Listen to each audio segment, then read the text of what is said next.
રીબડામાં પાટીદારોના શક્તિ પ્રદર્શન વિશે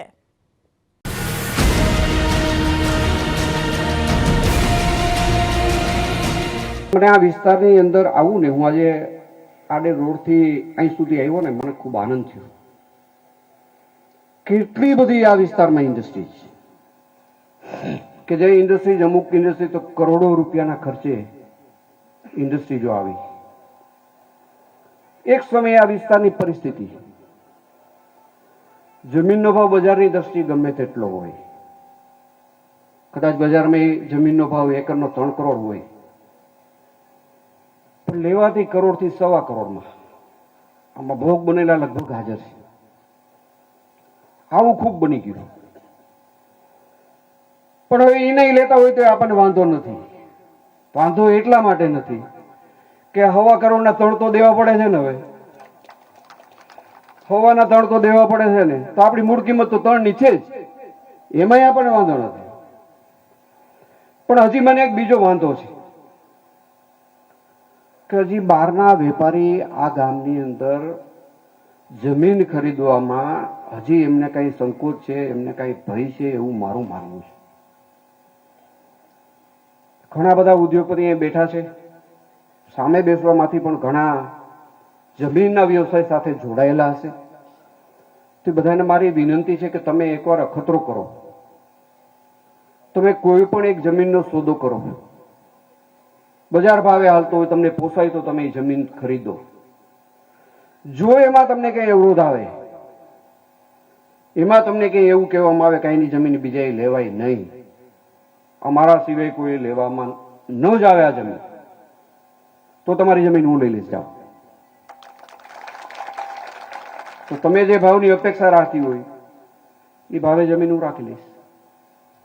પણ મારો કહેવાનો મતલબ એવો છે કે તમે આ ઓપન બજાર થઈ ગઈ છે. ભારતીય જનતા પાર્ટીના શાસનમાં આપણે જે વસ્તુ કહેવા માંગી છે ને એ હવે ભૂતકાળ બનતો જાય છે, ભૂતકાળ બની ગયો છે. ધંધા રોજગારમાં ભારત દેશ, આપણું ગુજરાત રાજ્ય ખૂબ અગ્રેસર બની ગયું છે. ગુંડાગીરી, તમારી જમીન હું લઈ જાઉં, મારી તમે લઈ જાઓ, એ બધું અસ્ત થઈ ગયું છે. પણ કદાચ નાનું મોટું તમારા ધ્યાનમાં આવે, આ તો બની જાય ભાઈ ક્યારેક, તો એના માટે પણ તમે અમારું ધ્યાન દોરજો, એવી પણ તમને વિનંતી કરું છું. તમે ઓપન માર્કેટ છે જમીન ખરીદવા આવો, એવું પણ હું તમને બધાને આમંત્રણ આપું છું કે આવો ભાઈ, તમને કઈ મુશ્કેલી પડે તો અમે બેઠા છીએ. તમને કાંઈ પણ તમે એક અખતરો કરો, તમને કઈ મુશ્કેલી પડે તો મારી જવાબદારી, પણ એના માટે તમે બધા આગળ વધો. રીબડા ગામની અંદર આજે કોઈ કહેવાનો મારો ખાસ વિષય નથી. અમારા મિત્રોએ જે રીતે જહેમત ઉઠાવી છે, સતત છેલ્લા 15 દિવસથી આ બધું કરવામાં, આ બધો યશ જો કોઈ આપતો તો અમારા લેવા પટેલ સમાજની જે ટીમ છે, અમારા બધા મિત્રોને હું ખૂબ ખૂબ અભિનંદન પાઠવું છું, ખૂબ જ ધન્યવાદ આપું છું. તમે બધા સભા હજી આ બીજી જ જોઈ, પણ હવે કારીગર થઈ ગયા એવું લાગે છે. સભા બીજી જ જોઈ, પણ હવે ત્રીજીમાં કઈ ઘટે નહીં એવું મને લાગે છે. આજે કઈ ઘટતું તો નથી જ.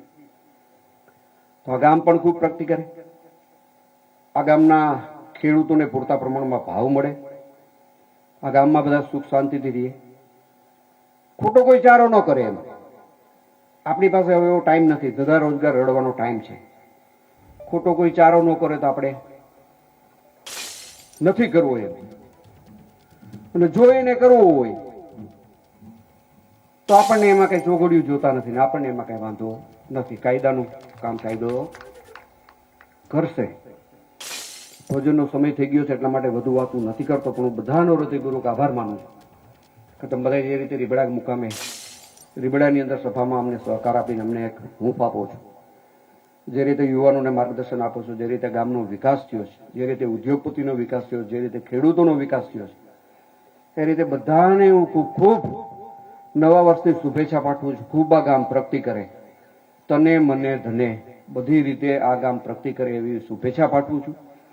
આ ગામને જ્યાં જ્યાં મારી અને મારા પરિવારની જરૂર હોય તે વિના સંકોચે અમારું ધ્યાન દોરા. તમને બધાને મારું નમ્ર નિવેદન છે, તમને બધાને જ્યાં જરૂર પડાડીને અમારું ધ્યાન દોરવા તમને બધાને ફરીથી મારું નમ્ર નિવેદન છે.